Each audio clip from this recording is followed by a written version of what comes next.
कोल्हापूर गगनबावडा राष्ट्रीय महामार्गावरील मरळी इथल्या पुलाजवळ मोटारीतून विनापरवाना विदेशी मद्याची वाहतूक होत होती। रविवारी दुपारी स्थानिक गुन्हे अन्वेषण शाखेनं संशयित मोटार पकडून सुमारे 74,850 रुपयाची देशी विदेशी दारू जप्त करून दोघांना अटक केली आहे। पन्हाळा तालुक्यातील मरळी गावाजवळील कोल्हापूर गगनबावडा मार्गावर एका मोटारीतून अवैधरित्या मद्याची वाहतूक होत असल्याची माहिती स्थानिक गुन्हे अन्वेषण शाखेला मिळाली होती। त्यानुसार पोलिसांनी गस्त वाढवली होती। मरळी पुलाजवळ संशयित मोटार आली असता पोलिसांनी थांबून तिची तपासणी केली।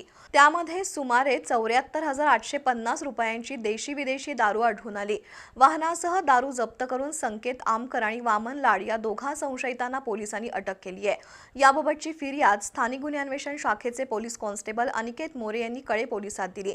स्थानिक गुन्हे अन्वेषण शाखेचे सहाय्यक पोलीस निरीक्षक सागर वाघ, पोलीस हेड कॉन्स्टेबल वसंत पिंगळे, अरविंद पाटील, सचिन जाधव आणि सहाय्यक फौजदार सतीश सूर्यवंशी यांनी ही कारवाई केली।